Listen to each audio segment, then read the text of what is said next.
pero ha trabajado de manera directa con el fundador y el científico de USANA, el Dr. Myron Metz. Imagínense que ustedes van a recibir información de esa persona que trabaja hombro con la persona que está encargada y dirige los rumbos de los productos, de esa ciencia detrás de los productos de USANA. Ese es el calibre de orador que tenemos hoy para ustedes y que tiene muchísima información que compartir. Él es médico general con especialidad en homeopatía, en medicina funcional, además de terapia neural, y actualmente es el encargado del departamento de homeopatía en el Hospital Sanovi. Así que por favor vamos a recibirlo como nosotros sabemos y vamos a darle muy fuerte aplauso para el doctor Francisco Ulloa.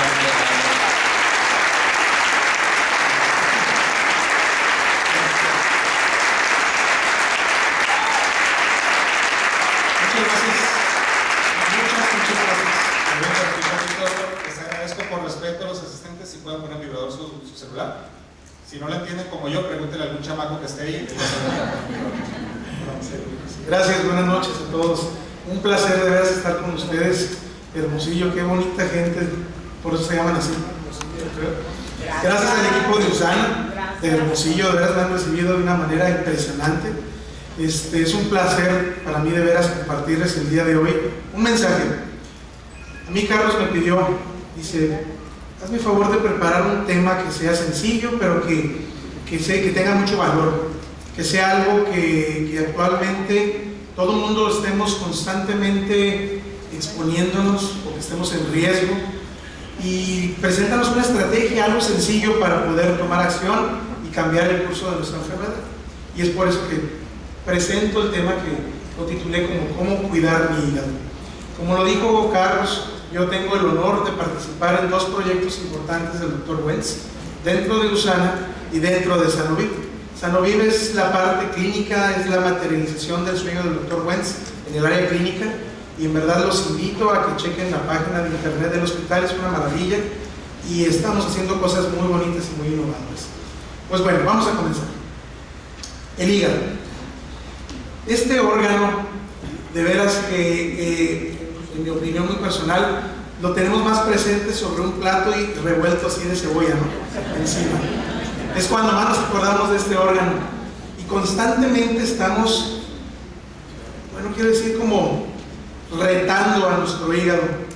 Y constantemente estamos enfrentando a nuestro cuerpo a situaciones que muchas veces por desconocimiento y otras veces por demasiada osadía seguimos haciéndolo. Pero la información, cuando ustedes reciben una información, tienen un compromiso también. Cuando no se conocía algo, teníamos el pretexto de que no estábamos informados y no sabíamos el alcance. Pero cuando entendemos algo y cuando nos informamos de algo, tenemos ahora un compromiso de aplicarlo en nosotros, para los que son también de nosotros, compartirlo con los nuestros, ¿ok? Y con los demás, con otras personas. Por eso estamos aquí el día de hoy. Yo les quiero poner este diagrama. Ama a tu hígado. Esto lo aprendí yo en la Facultad de Medicina cuando estuve de estudiante, y creo que también se lo compartí a muchos de mis alumnos. El día de hoy aquí tengo uno de mis alumnos, con tanto orgullo lo veo, y de veras que me da tanto gusto verlo. Yo di 7 años clase de fisiología en la Facultad de Medicina de la Autónoma de Guadalajara, y entonces me da tanto gusto verlo aquí. Sé que es un médico excelente, y esto yo lo aprendí de un maestro mío. Él decía que las personas estamos bien equivocadas, que tenemos un concepto muy romántico y erróneo cuando expresamos a otra persona que amamos: te quiero con todo mi corazón, porque realmente es muy romántico, pero es muy poco práctico. Deberíamos de decir: te quiero con todo mi hígado, por muchas razones, y se las voy a explicar una por una. Pero lo más importante es que actualmente sabemos que todas las emociones impactan nuestro hígado. Es nuestro hígado el órgano de las sensaciones, y esto lo han descrito en la medicina tradicional china por muchos años. Entonces sepan ustedes que deberíamos de decir eso: te amo con todo mi hígado, por muchas razones. Además de que es nuestro laboratorio del cuerpo, quiere decir que no hay una sustancia, no hay ¿cómo les puedo decir? Una partícula que haya entrado a nuestro cuerpo por vía sanguínea, por vía gastrointestinal, por la boca, que no pase a través de nuestro hígado y sufra un proceso de metabolización o de conversión, que ahorita lo voy a explicar, para mantenernos vivos y estar aquí como estamos el día de hoy. Es el órgano más grande del cuerpo. Este órgano ocupa el 2.5% de nuestro peso corporal y también está requiriendo en estos momentos el 13% de su sangre. De toda la sangre que tenemos, 13% se está yendo aquí. Y seguramente los que fuimos ahorita a comer al restaurante japonés, el 15 o el 16% todavía está ahí. Pero bueno, lo que quiero decirles es que un órgano que necesita tanta sangre es porque es un órgano de mucha valía. Y realmente muchas veces se nos olvida tanto esto, ¿no? Y lo estamos maltrate. Voy a listar las funciones del hígado y yo les prometo que me chocan las diapositivas llenas de letras, ¿no? Pero ahora sí que no puedo hacerlo de otra manera, porque quiero irme punto por punto para que ustedes entiendan el alcance de la importancia de nuestro hígado. Una de las funciones más importantes del hígado es la producción de la bilis. La bilis es producida por las células hepáticas que se llaman hepatocitos, que forman esta cosa que se llama bilis, que no es otra cosa más que un emulsificador de grasas.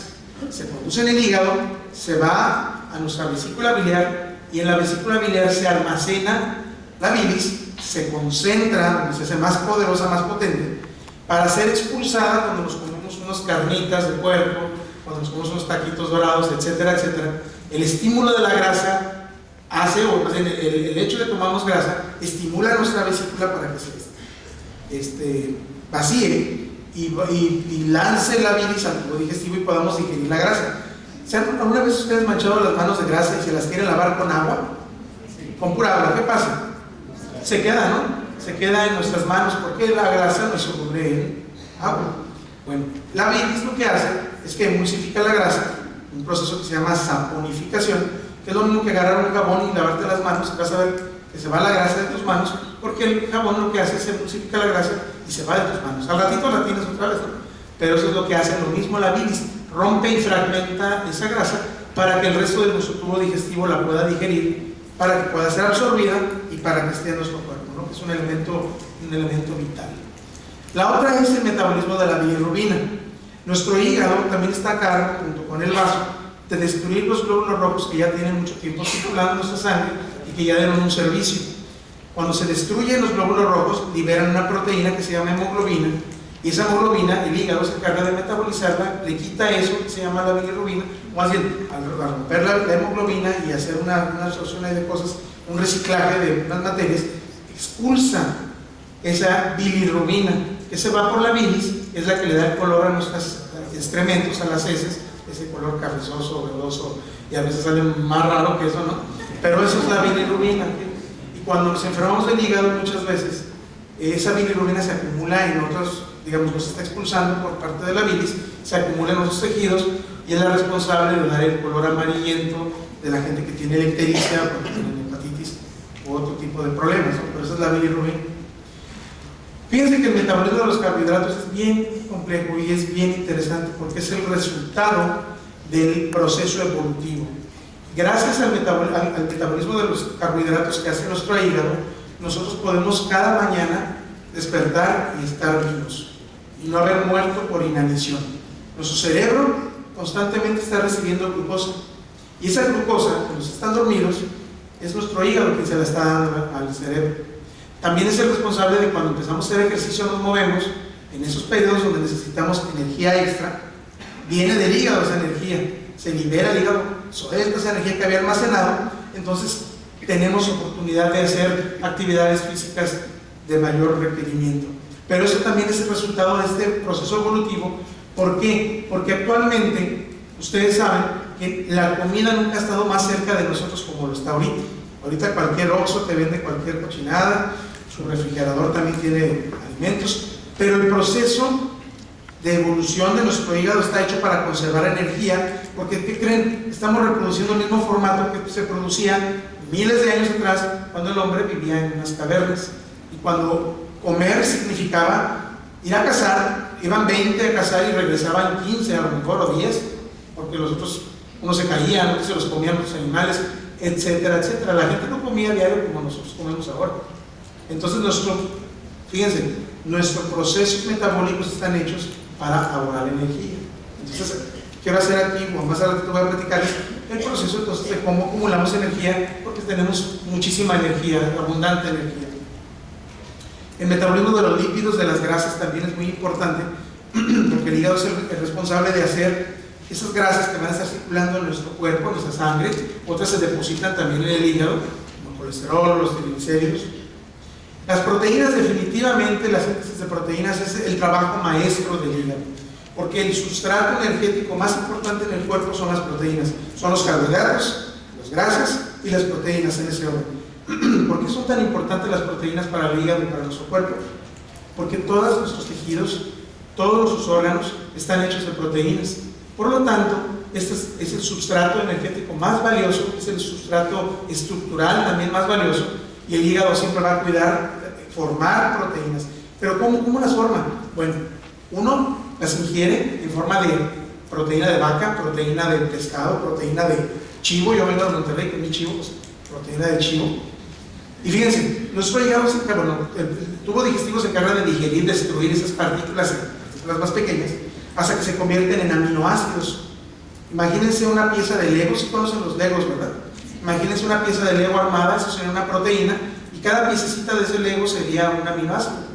Pues lo que hacemos en el hígado es romper todo eso en los fragmentos más pequeños y tomar esas piezas de Lego y armar otra proteína nueva, que sí es cierto, viene de una vaca, pero el hígado le imprime su sello personal. Cada uno de nosotros formamos nuestras propias proteínas que tienen nuestra huella impregnada ahí. O sea, cada quien forma sus propias proteínas con su seña particular. Esto lo hace nuestro hígado. Entonces, es parte de esta cadena evolutiva, es parte de que nos estemos aquí sentados. También factores de coagulación, que son otras proteínas que se encargan de evitar que sangremos. Sangremos por los capilares, que sangremos por la piel, que sangremos cuando nos cortamos. Esas proteínas entran en acción para activar otras cascadas enzimáticas y celulares para poder reparar una herida. ¿Quién es el responsable? Nuestro hígado. También transformar el amonio en urea. En el metabolismo de las proteínas se forma esa sustancia que se llama urea, que es tóxica. Y nuestro cuerpo solito, a través de nuestro hígado, limpia eso y después lo orinamos. ¿Okay? Eso se va por la orina. El depósito de energía ya lo he comentado. Pero quise aquí recalcar también que también nuestro hígado es el depósito también de otras sustancias como vitaminas, microelementos, minerales, y dejé las dos últimas funciones al final, no porque sean las menos importantes, sino porque son las que me van a llevar a platicarles del otro tema, de cómo cuidar nuestro hígado. Es la limpieza de nuestra y filtraje de nuestra sangre, y además la desintoxicación de esas toxinas. Las toxinas pueden ser tus propias toxinas que tu cuerpo todos los días forma, o pueden ser las se llaman endotoxinas, o pueden ser toxinas que vienen de afuera, que se llaman exotoxinas, y es aquí donde la cosa se pone más interesante. Esto es la unidad funcional del hígado, y se llama el lobulillo hepático, y es, todavía en este mundo, no existe una obra arquitectónica más perfecta que esto, porque fíjense, yo soy una persona creyente, yo siempre cito a Dios en mis pláticas, porque yo creo que solamente Dios pudo haber concebido algo así de perfecto. El sistema de filtración, la unidad funcional del hígado, son una serie de células que se organizan en lobulillos que tienen forma hexagonal. Y si se fijan en la imagen que se ve de este lado, se ven vasos sanguíneos que entran entre toda esta serie de células que ven ustedes aquí, que son los hepatocitos, que son arterias y venas, y otras que se ven en color verde, que son los canalículos biliares. Bueno, es aquí donde sucede ese fenómeno de que cada sustancia que pasa por su sangre va a pasar a través de un montón de células, fíjense, que están en hilera, vean, están en hilera, y cada hepatocito sabe qué hacer, tiene la información genética para detectar qué es. Oh, es un lípido, ok, trátelo. Oh, ¿sabes qué? Esa es una bacteria, eso no es bueno. Oh, esa es una sustancia, es algo muy malo esto. Y nuestro hígado tiene esa capacidad de detección y está constantemente monitorizando y filtrando nuestra sangre segundo a segundo. Ustedes están aquí, está pasando, y si se van a su casa y se duermen, va a pasar seguramente mientras estén vivos. Y esto sucede con sin y a pesar de saber que muchas veces no estamos ayudando a nuestro hígado a hacer estas funciones. Hay una célula muy interesante que se llama la célula de Kupffer, que se encuentra aquí en color como morado, que es un macrófago, es un tipo de célula especial que se encuentra pegada a los vasos sanguíneos de los sinusoides hepáticos, y la función de esta célula es detectar, ah caray, esto es una bacteria, esto no es bueno, no hay que permitir que pase otra parte, o esto es un parásito, hay que atacarlo, y así lo hace el cuerpo. Miren, bueno, aquí estoy escribiendo que también esas células de Kupffer que pertenecen al sistema retículo endotelial se encuentran en otras partes del cuerpo, como lo son la piel, los ganglios linfáticos, los alveolos, el vaso y la médula ósea. Estos que son los macrófagos, van a destruir los eritrocitos viejos, pero también van a destruir agentes patógenos potenciales, como virus, bacterias y parásitos. Y esas son parte del sistema inmune y está en nuestro hígado, y entonces esas células de Kupffer empiezan a destruir las bacterias que puedan pasar por el torrente sanguíneo. O sea que ¿cuántas veces nuestro hígado nos ha salvado de infecciones? Una cantidad impresionante. Si comen ustedes taquitos en la calle que no estaban tan limpios y no se enfermaron, bueno, parte de eso fue por su tubo digestivo y parte está siendo por el hígado, porque él pudo contener esa infección. Esta imagen me gustó porque son varios macrófagos atacando a un parásito. Igual no sucede de esta manera en el hígado, pero sí va a suceder. Sí va a suceder, si el parásito pasa por ahí, seguramente los macrófagos van a hacer algo por ello. Bueno, déjenme pasar al tema y me da un traguito de agua. ¿Vamos bien? Bueno, voy a hablar de desintoxicación del hígado. Y ahorita está de moda, ¿no? Todo el mundo habla de toxicidad y habla de desintoxicación. Y mucha gente dice, es una estrategia publicitaria, es la moda ahorita, nos intoxican para que luego nos dan los remedios para desintoxicarnos, y pues ahí está el remedio, ¿no? El negocio redondo. Fíjense que no es así. Lo que pasa es que nuestra vida moderna nos ha regalado cosas maravillosas, ¿no? Como aparatos como este que yo, cuando quiero, puedo señalar y puedo cambiar las diapositivas a mi gusto. Pero también la evolución o la industrialización nos ha también expuesto a una cantidad impresionante de sustancias que antes nosotros nunca habíamos estado expuestos, y si lo habíamos estado, nunca en las cantidades como lo estamos haciendo ahorita. O sea que, sí es cierto, nuestro hígado ha desarrollado esta capacidad de desintoxicarnos por millones de años de evolución. Sabemos que nuestro hígado es el laboratorio de nuestro cuerpo, pero fíjense bien, nuestro hígado tiene la función de esa sustancia que entró a nuestro cuerpo, que generalmente son sustancias solubles en grasas, las tiene que hacer solubles en agua. Y se escucha sencillo el proceso, ¿no? Algo soluble en grasa, pues hacerlo en agua. Pero es un resultado de una evolución impresionante, y son dos fases muy importantes aquí que entran en acción, que se las voy a presentar el día de hoy para que se acuerden y para que podamos tomar decisiones importantes en cómo cuidar nuestro hígado. Son términos muy técnicos que después le podría preguntar aquí a mi alumno, pero no se trata de eso. Yo nada más les quiero decir que son dos fases, la fase 1 y la fase 2. Y en la fase 1 son unas enzimas que se llaman citocromo P450. Son una serie de enzimas que su función es bien fácil. Agarran, ok, esto es una sustancia, lo que quieran decirme, esto es benceno. Mi cuerpo se expuso a benceno. Ahí está, agarro benceno, y las enzimas de la fase 1, de la citocromo P450, agarran una molécula de agua, se la pegan al benceno, y vamos a ver, ya se hidrolizó, ok, ya, se va a expulsar. Muchas veces hay sustancias muy complejas que no son suficientes ponerle agua para que se eliminen, por lo tanto pasan a la segunda fase, que se llama conjugación, y aquí hay una serie de sustancias más evolucionadas, más complejas, como son el glutatión, como son los sulfuros, como son los aminoácidos, como son los radicales metilo, la acetilación. Todos son procesos bien importantes que nuestro hígado utiliza, depende de qué sustancia está entrando. ¿Para qué? Para hacer esto, miren. Ay, está bien pesada, bien densa, yo sé, pero nada más vean el principio y el final. Esto son las toxinas que son no polares o que son solubles en grasas, y que el resultado final es hacerlas solubles en agua para que se excreten a través de nuestro suero, se filtren por los riñones y las orinemos, o se vayan por la bilis y las aventemos en la popó.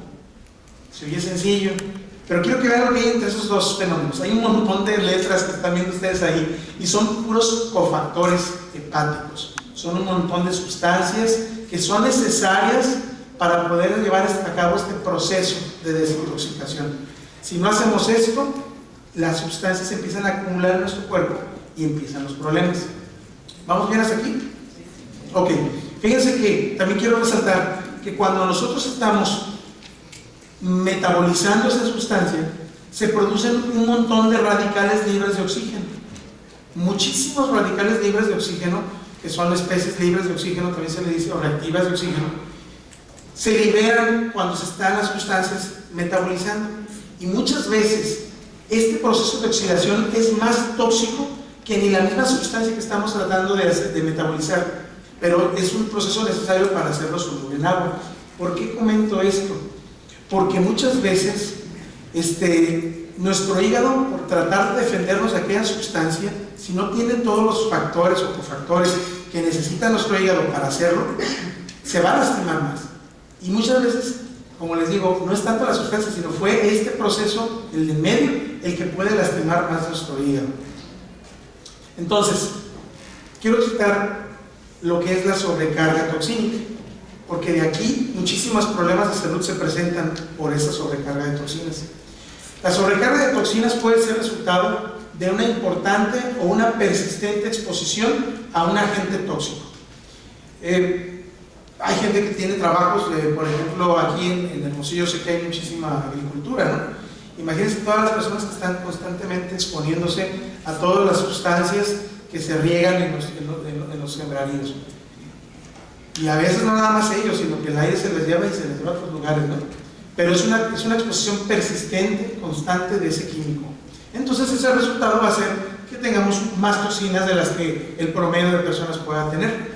Y esas toxinas pueden ser metales pesados, pesticidas, medicamentos o parabenos que los utilizan para conservar muchas veces los cosméticos. Por decirles algunas, la lista de tóxicos es muy grande.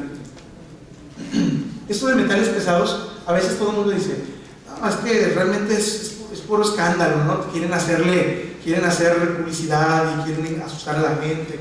Pero fíjense que muchas veces los metales pesados, muchas veces tu dentista te los puede poner en tu boca para tapar una amalgama, ¿vale? Para tapar una caries que le llaman amalgamas.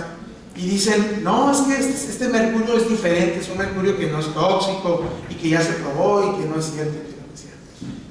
Yo una vez escuché o platicé con una doctora, una dentista que me dijo, no, es que mira, nosotros lo exprimimos y le sacamos todo lo malo y luego ya lo ponemos, es una pasta diferente, no es el mercurio del termómetro, ¿no? Yo les pregunto, si yo tengo un limón y lo exprimo, ¿qué tengo aquí en mi mano? Además de zumo. Un limón exprimido, exactamente. O sea, no se va a convertir en otra cosa, ¿no? Es lo mismo, es el mismo limón. Lo mismo pasa con el mercurio. Entonces, hay que tener conciencia, hay que entender, porque ustedes son los que se sientan ahí en sus lugares enfrente de su dentista. Si hay alguno aquí, discúlpeme, pero está bien descrito, hay mucha información, hay mucho estudio de esto que les estoy diciendo. Pero el problema es que es más barato el mercurio. O sea, tapar, y además, esas amalgamas que ponen los dientes duran mucho más que una resina. Y dicen, no, es que lo que pasa es que te pongo una resina, se te va a caer en un par de años, el mercurio te vas a morir, vas a tener todos los mercurios en la boca, ¿no? Entonces, muchas veces estos metales pesados que estamos constantemente metiendo en nuestra boca, fíjense bien, nuestro cuerpo no tiene un solo mecanismo para sacarlos del cuerpo. O sea, una vez que nosotros tenemos metales pesados en nuestro cuerpo, se quedan ahí, se van al tejido graso y se depositan por siempre. Cuando hay personas que les están cremando en los crematorios, ya ven que se expulsan uno muy feo, y hay lugares donde hay gente viviendo alrededor de los crematorios. Bueno, todo ese humo que se está expulsando de la cremación de ese cuerpo está lleno de metales pesados y otras cosas, ¿no? Pero se va ese humo y se deposita en otros lados. Así son los metales pesados. Se va el cadáver, se va el cuerpo y el metal pesado permanece en el ambiente. Entonces, lo importante es reducir la carga toxínica. En este caso, tener conciencia y tomar decisiones, ¿no? Si ustedes pueden sentarse con su odontólogo y pueden elegir, ponme una resina, créanlo, o sea, es menos toxina, es evitar una sobrecarga toxínica, y eso es importante. A veces, para tener sobrecarga de toxinas, también puede haber un insuficiente aporte de nutrientes.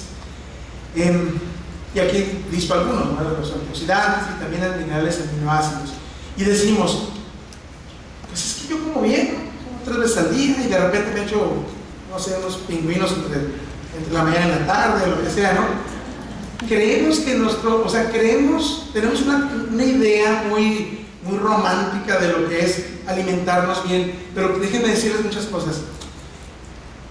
El nivel de estrés, el nivel de vida, el ritmo de vida que llevamos la mayoría de las personas no es equiparable con la cantidad de nutrientes que estamos poniendo en nuestro cuerpo. esto genera un desbalance, no nada más nutricional, pero también genera un desbalance en los sistemas de oxidación del cuerpo.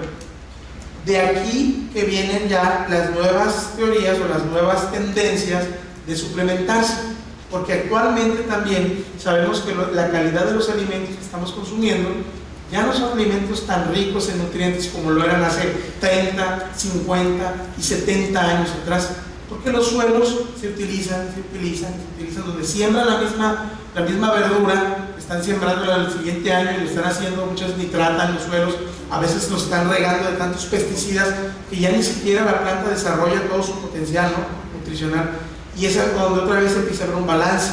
Quizá no vamos a estar desnutridos como en África, esas son condiciones muy radicales y muy tristes, ¿no? Pero tenemos otro tipo de desnutrición y de desbalances, y muchas veces este insuficiente aporte de nutrientes lo que está haciendo es que nuestro hígado no tiene los sustratos que necesitamos para poder metabolizar las sustancias en la fase 1, en la fase 2, como se los expliqué hace rato. Entonces, para eso también, más bien, esto también es un factor que contribuye a toxicidad en el cuerpo. Esto es muy interesante, los defectos en la codificación genética.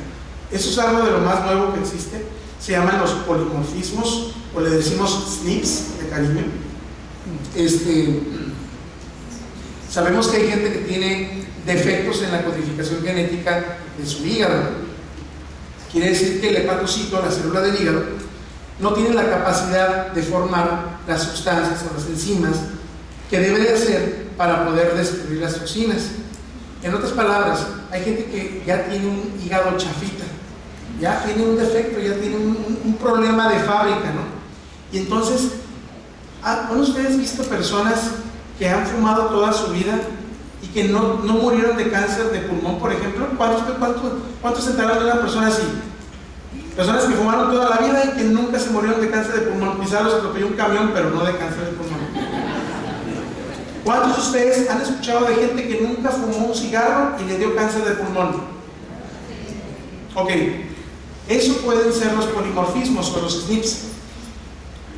A todos nosotros nos afecta de manera muy diferente la exposición de las toxinas, porque si yo tengo polimorfismos o SNPs en mi hígado, quiere decir que a mí, por ejemplo, me puede afectar muchísimo más el cigarro o los metales pesados o cualquier otra cosa, más que otra persona que no tenga polimorfismos.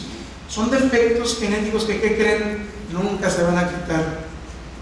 Pero si no los conocemos, si no nos han explicado, ¿cómo vamos a defendernos contra eso? Muchas veces, allá en Sanoví, en el hospital donde yo trabajo, muchos de los pacientes les mandamos a hacer un estudio genético para descubrir si tienen los pacientes polimorfismos en el hígado. El estudio es muy interesante porque nos revela en cada persona su susceptibilidad genética.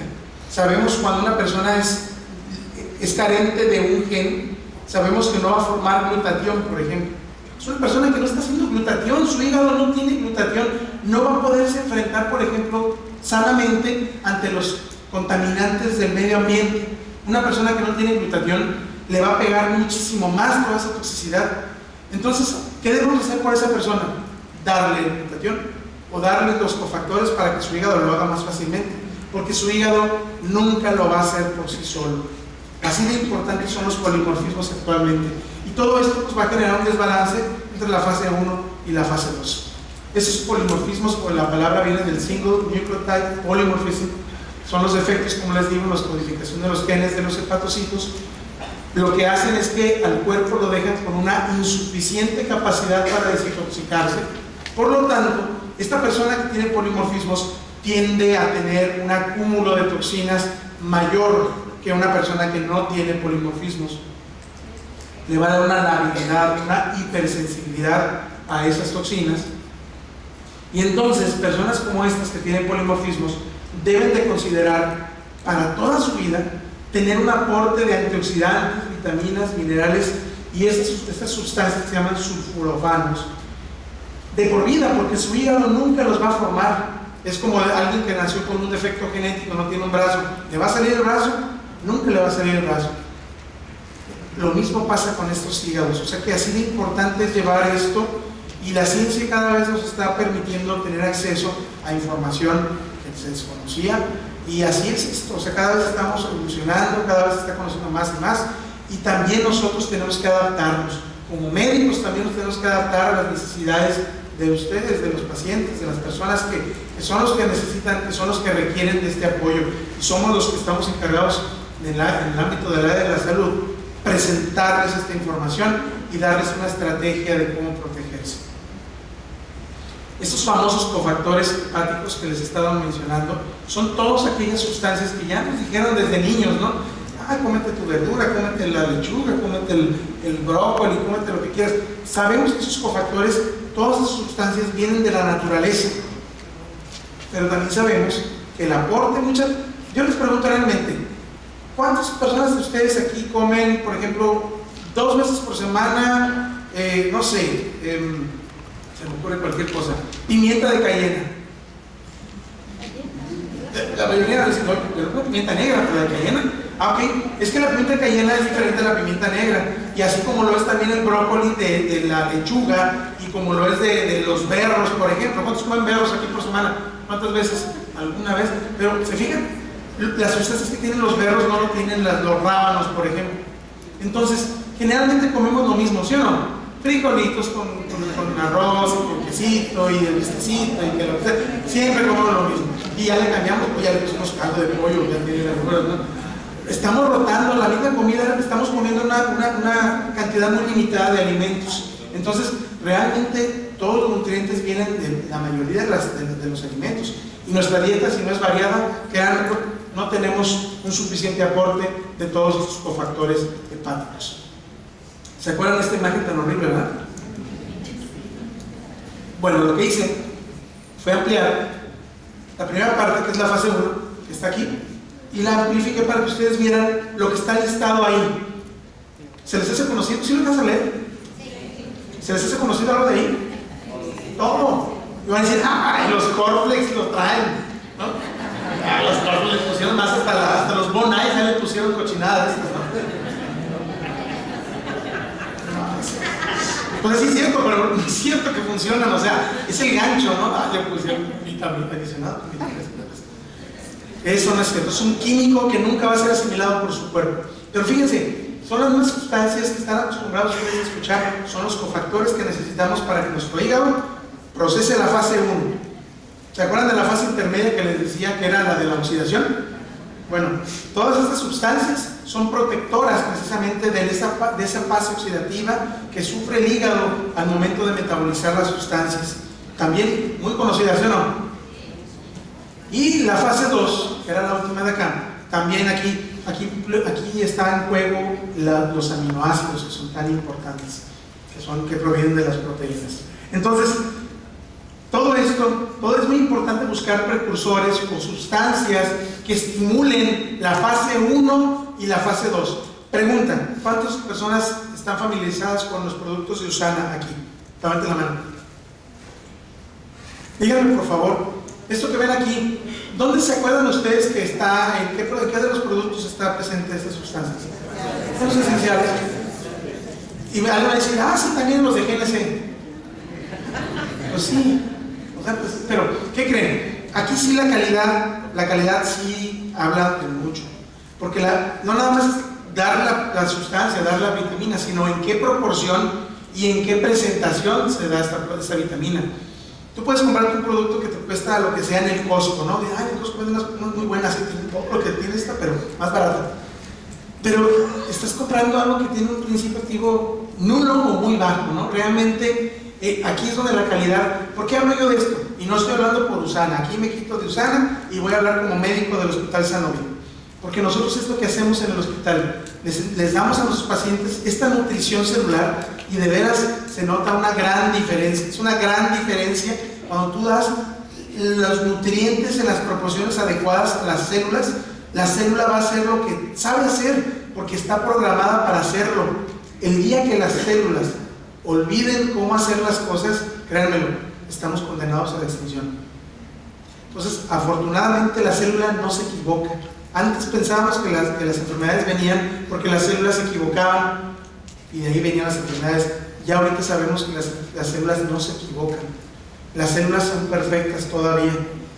Lo que pasa es que las células están en un medio que se llama matrix o matriz, o se llama líquido intersticial. Es el líquido que rodea cada una de nuestras células. La célula toma del líquido intersticial lo mejor, todos los nutrientes, pero también ahí arroja todo lo peor de la célula. O sea, en la matrix, en el líquido intersticial, se encuentra lo mejor y lo peor para la célula. Pero cuando esto se desbalancea, cuando hay más peor que mejor, entonces la célula empieza a meter precursores enfermos, sanos o carentes inclusive, y empieza a trabajar mal la célula. De ahí vienen las enfermedades. ¿Qué padecimientos pueden presentarse entonces en una persona que tiene polimorfismos o SNPs? Pues miren, muchos. Yo puse aquí algunos nada más, algunos de los cuales están siendo más estudiados, pero en teoría, cualquier cosa. La exposición continua a un tóxico puede desencadenar también que muchos genes que estaban latentes se activen y entonces presentes una enfermedad. No es lo mismo hablar de una enfermedad genética o congénita, como hablar de la trisomía 21 o hablar de lo que llamamos el síndrome de Down. Es una enfermedad, es una característica congénita, se transmite y el niño nace con ese problema y lo va a tener por siempre, ¿ok? Es configuración genética. Todo lo demás no es congénito. O sea, la hipertensión arterial no es congénita, ni la diabetes mellitus, ni el asma, ni el Alzheimer, ni todo eso. Pero sí contribuye la carga genética con algo.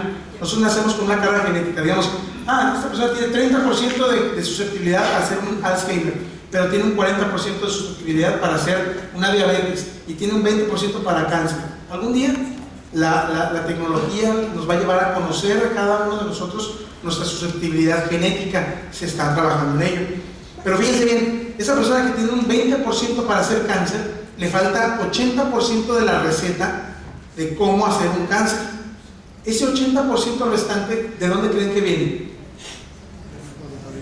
De la alimentación, de los hábitos sedentarios o de actividad física, de lo que pensamos inclusive. O sea, el otro 80% de esa enfermedad fue adquirido, fue elecciones, no hablo de elecciones presidenciales, elecciones de vida, ¿no?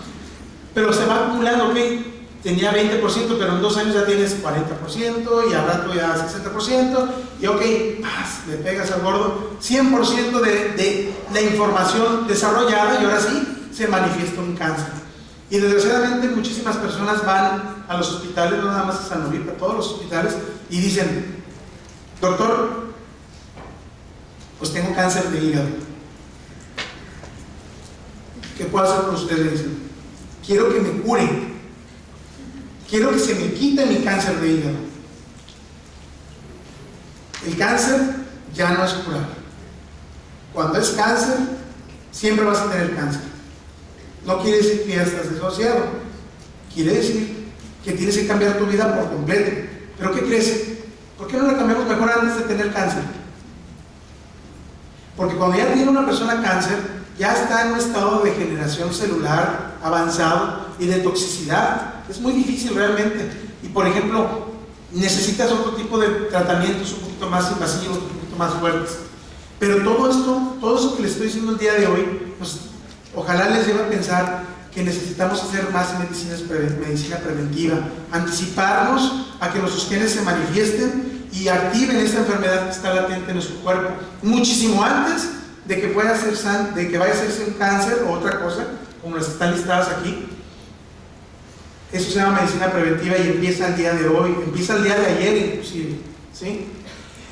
Pero esos SNPs nos pueden llevar a múltiples alteraciones. Estas que están listadas aquí son unas de las más comunes. Imagino que ya todos las leyeron. Pero ustedes piensen, ¿qué otros problemas entonces se van a presentar cuando mi hígado se enferma? Hagan la conexión. Acuérdense, ¿de qué hablamos que funcionaba el hígado? Tenía varias funciones, las enlisté, por eso las enlisté. Bueno, pues empiecen a tachar cada una de ellas, ¿no? Cuando el hígado se enferma, ¿qué pasa con la bilis? Cuando el hígado se enferma, ¿qué pasa con la bilirrubina? Cuando el hígado se enferma, ¿qué pasa con la producción de energía, los carbohidratos? Y así nos vamos enlistando. ¿Algunos de ustedes han tenido la experiencia, vamos a decirlo así, de haber sufrido una hepatitis viral? Levanten la mano. No, de verdad, no pasa nada. Ok, el síntoma principal, el primer síntoma que se presenta cuando alguien tiene una hepatitis cuando nadie sabe qué es hepatitis, es una debilidad. ¿Por qué? Porque el hígado se encarga de la energía y cuando el hígado se enferma, no va a haber energía y se sienten los pacientes muy mal. Y todo el mundo lo relaciona, es que me desvelé, es que me pisteé, es que el examen, es que lo que sea, ¿no? Y es tu hígado ya te está diciendo, aguas, me estoy enfermando. Yo quise ponerles condiciones muy frecuentes, muy, ¿cómo les diré? Muy coloquiales, que de hecho el hígado graso no está considerado como un padecimiento en sí, es un signo, pero es bien importante analizarlo porque esta es la antesala a muchísimos otros problemas que se pueden dar. Antes decían, es que ya sabes que es gordito, pues tiene el hígado graso. Y no es cierto, hay gorditos que tienen hígados no grasos y hay flaquitos que tienen el hígado como una mantequilla, ¿no? Le pones a la tortilla y vamos. De grasosos. Y no es cierto, no es por la gordura. Quizá el sobrepeso o la obesidad sí contribuye a la formación de hígado graso, pero tiene que ver con otras cosas. Y el hígado graso es bien importante porque, bueno, no creo que la definición de la imagen que ustedes lo noten, pero se supone que lo que está aquí en esto son los hepatocitos, son las bolitas, las células, y van a ver las vacuolas de grasa entre las células del hígado. Es un hígado que ya está empezando a... Primero, tiene una alteración del metabolismo de las grasas y está depositando grasas en lugares donde no debe de haber tanta grasa como lo está en un hígado graso. En Francia, pues le llaman foie gras y se lo comen de los patos, ¿no? Pero nosotros no es algo nada sano, no es nada bueno. Cuando hay una alteración del metabolismo de la grasa, se pueden dar problemas a distancia, muy importantes. Y es por eso que también nosotros tenemos que ayudar a nuestro hígado. O sea, al hablar de grasa, yo me refiero a la grasa que ustedes están comiendo, definitivamente. Sí, todo el mundo sabe que pues, la grasa cuando se calienta se convierte en algo malo, ¿no? Y muchas veces lo ignoramos, o muchas veces nos lo dijeron, pero entró por aquí y salió por acá, y no le dimos la importancia. Y cuando estamos consumiendo grasas saturadas, que eso se llaman así, estamos favoreciendo que nuestro hígado cada vez más se esté enfermando y enfermando y enfermando. Imagínate si tiene alguien los polimorfismos o SNPs, pues son ya los problemas, más rápido se va a desarrollar un problema a nivel de hígado. Y esto también lo quise listar porque el alcohol sí es un problema muy grande, porque es una droga, es una sustancia tóxica que la consigues en cualquier Oxxo, cualquier 7-Eleven, ¿sí o no? En las fiestas no falta, todo el mundo se ve chido con la copa, no se ve interesante en la reunión, nos vemos, y está bien el alcohol, no hay problema, pero el problema es, ¿qué dije yo? La cantidad, la exposición importante y persistente también. Entonces, siempre el balance es bien importante para la salud, ¿no? Todo lo que traer balance en nuestra vida se refiere en todos los sentidos. Si alguien toma una cerveza, no pasa nada, pero si está tomando cerveza en vez de agua, se me hace que ya tiene un problema esa persona, ¿no? Pero bueno, el consumo exagerado de alcohol va a empezar a provocar hígado graso, con los síntomas que ya empecé a platicarles. Entonces esa persona ya está desarrollando la hepatitis alcohólica, que termina en los pacientes en cirrosis hepática y en la muerte, o en cáncer. Cirrosis hepática, ¿qué es la cirrosis hepática? Es una inflamación crónica de nuestro hígado que cambia la configuración del hígado. En vez de ser los hepatocitos bonitos que les puse hace rato en la animación, en el dibujo que les puse, que estaban acomodados en forma hexagonal, son reemplazados por tejido fibroso que no sirve, es una cicatriz que no sirve. Entonces muchas personas llegan así y dicen, ya, ¿saben qué? Como que ya quiero cuidar mi hígado. Ya no tienes hígado, ya tienes una cicatriz, ¿verdad? Pero por eso es que hay que cuidarlo antes de que se haga esa cicatriz, ¿no? Hay que empezarlo a cuidar. Y entonces aquí piensan, si yo tengo polimorfismos y si estoy jugando con fuego, un día de estos me voy a ganar esa lotería, porque un día de estos a lo mejor no va a pasar ni siquiera cirrosis, se va a ir directamente a cáncer, y ahora sí ya tenemos otro tipo de problema muy grande, ¿no? ¿Cómo protejo a mi hígado? Fíjate que todo el mundo conoce esto, ¿no?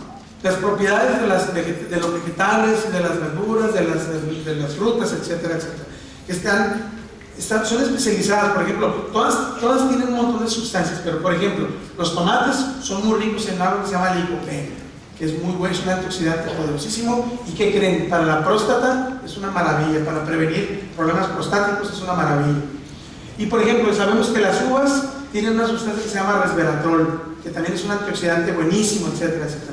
Pero también tiene vitamina C y tiene otras cosas. como les dije hace rato, el secreto está en balancear la cantidad, la frecuencia y la exposición a todo ese tipo de alimentos.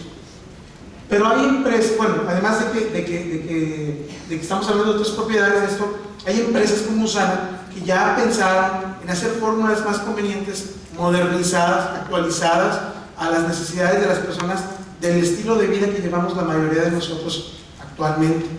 Y lo hace por país, lo hace por país. O sea, en Estados Unidos son unas fórmulas, en México son otras fórmulas, en Colombia son otras fórmulas, están adecuadas a las poblaciones, que es algo muy bueno. También lo protejo a mi hígado haciendo ejercicio, moviéndome. Mi cuerpo está hecho, nuestro cuerpo está hecho para movernos, para mantenernos activos. Nuestro hígado cuida esa energía porque la tenemos que liberar. Pero ¿qué creen? Si la estamos guardando pero no la estamos liberando, ¿dónde se queda esa energía? En las lonjitas, ¿sí? Ahí se queda. Porque el hígado tiene un límite de crecimiento, puede crecer una hepatomegalia, se va hasta acá el hígado, pero hasta ahí. Pero para acá, miren, podemos crecer para todos lados. Es eso, es un mecanismo de supervivencia. La grasa, o sea, el tejido adiposo fue creado para guardar energía para los periodos donde ya no va a haber energía. Pero afortunadamente, ya les dije, vivimos en una era donde abunda el alimento y la energía. Entonces, es bien importante el hígado protegerlo con actividad física. Si se fijan, no estoy hablando yo aquí yo no estoy hablando de suplementos. Hay personas que cometen el error de creer que si se toman su suplemento ya están protegidos. Yo me tomo mi suplemento y yo estoy protegido. El efecto que el ejercicio va a hacer en su hígado y en el resto del cuerpo es irreemplazable. Solamente el ejercicio lo va a dar. Entonces, ¿cómo protegen a su hígado? Hagan ejercicio. Es bien importante. Dormir también es muy importante. Dormir bien y descansar. ¿Por qué? Cuando estamos dormidos, no sé si sabían ustedes. Ay, están diciendo. También eso es bien importante. También facilita el sueño, nos relaja y nos pone unas frecuencias cerebrales. Sí, definitivamente lo dejo pues, también. Pero gracias por mencionarlo. Sabía que Hermosillo me lo iba a recordar. Pero sí es cierto. Esto es bien importante porque en la noche nuestro hígado se activa. En la medicina china ellos saben que la fase del hígado es después de las 9 de la noche. Después de las 9 de la noche empieza la fase del hígado, donde mucha parte de la energía el hígado la lleva. Y entonces imagínense, yo imagino que es como una empresa, como una maquila, ¿no? El hígado. En las noches empiezan, se duerme uno y entonces empieza el hígado. Vamos a ver qué nos echó este cuate, a ver. ¿Y ahora qué saben todo? No, pues está mal esto. ¿Y qué más? No, se los dejó con unos atoles. Y con una coca, ¿no? Remató. ¡Ay, no! Y modo, pues échale. Aquí estamos, ¿no? Lo sucede en la noche. Pero si estamos en el antro y pisteando y todo aquello, tu hígado está todo así como, ¿y cuándo voy a empezar a chambear? No, yo. Y empiezan las disfunciones, empiezan los acúmulos, empiezan los problemas, ¿no? El balance. Dormir también hace que se proteja su hígado. Esta imagen evoca muchas cosas, yo la puse porque quería que pensaran lo que quisieran. Realmente, lo que yo me refiero con esta diapositiva es que para proteger su hígado, también ustedes necesitan necesitamos aprender a desconectarnos de nuestro mundo banal, tóxico, demandante. Aprender que cuando tienes que estar activo, cuando tienes que estar funcionando, cuando tienes que estar trabajando, tienes que estar ahí haciéndolo, ¿no? Concentrado, haciendo las cosas. Pero cuando se trata de desconectarte, te desconectes, te relajes, te apliques. Si estás comiendo, come, disfruta lo que estás comiendo, porque si estamos comiendo y contestando correos, hablando por teléfono, eso no es desconectarte. O peor, te vas a acostar y no tienes la capacidad de decir, se acaba este capítulo, mañana me doy permiso de volver a lo mismo, ¿no? Toda la noche estamos rumiando el problema, rumiando las carencias, rumiando lo que quieras, ¿no? Es bien importante. ¿Por qué? Porque cuando nosotros no aprendemos a desconectarnos, dejamos nuestro cerebro configurado a lo que llamamos el sistema nervioso simpático, que es una modalidad de supervivencia que el cerebro tiene y se activa cuando, por ejemplo, si hubiera un temblor, que ojalá que no es temblor, ¿verdad? El calor nada más, si hubiera un calorón, no, si hubiera un temblor, seguramente saldríamos corriendo, yo primero que ustedes, a lo mejor, en lugar de poner el orden. Lo que quiere decir es que se activa el sistema simpático y lo que hace es que tu cuerpo se convierte en una máquina de supervivencia. Y si todo el tiempo estamos conectados al sistema nervioso simpático, nuestro hígado está duro y dale, formando las sustancias que para mantenerte alerta, porque tú le estás pidiendo a tu hígado, a tu cuerpo, que te tienes que mantener conectado todo el tiempo. Y el hígado se empieza a inflamar, se empieza a estresar, etcétera, etcétera. También aprender a desconectarnos de nuestros problemas es una necesidad, es parte de proteger a nuestro hígado. Y los antioxidantes, definitivamente, que son la materia prima, lo que necesita nuestro hígado para que funcionen las etapas. Y USANA tiene una línea muy completa de todo esto, como ya les he comentado, pero el día de hoy me pidió el equipo de USANA que les venga a presentar un producto que se llama así, USANA HPS. Yo les voy a ser bien sincero, cuando me dieron el producto y me dijeron, pues preséntalo, yo lo vi y dije, no me gustó, dije, no creo que sea algo bueno. Pero bueno, me están pidiendo que lo haga, voy a darme la oportunidad de conocerlo, ¿no? Y empecé a estudiarlo, empecé a revisarlo, y empecé a ver cada uno de los ingredientes que tiene este producto. ¿Y qué creen? Terminó por gustarme, terminé por convencerme, y por eso estoy aquí plantado el día de hoy con ustedes. De otra manera no lo hubiera hecho, realmente. Estoy aquí para presentarles un producto que creo yo que tiene sustancias que son claves para cuidar la salud del hígado. Y voy a empezar a platicar cada una de ellas. Voy a hablarles de la colina, que también se le conoce como bitartrato de colina, que es lo que le agregaron las personas usando. Esta colina es una amina cuaternaria, perdón, es una palabra bien fea, pero es como un tipo de un aminoácido, vamos a decirlo, ¿verdad? Que parece muchísimo a una vitamina B. Una vitamina B. Las vitaminas, no sé si han escuchado el término, lo habían analizado, viene de vitaminas, las aminas de la vida. Son sustancias que nosotros no formamos, que vienen de la naturaleza. Tienes que ingerirlas para que estén en tu cuerpo, por eso se llaman vitaminas. Esta colina se comporta como una vitamina, pero no es vitamina porque tu cuerpo la forma. Tu cuerpo la forma, se sintetiza en el hígado principalmente, y parte de sus funciones es esta. La colina forma parte con otra sustancia para hacer la síntesis de los fosfolípidos. La fosfatidilcolina es una grasa que es el constituyente principal de todas nuestras células del cuerpo.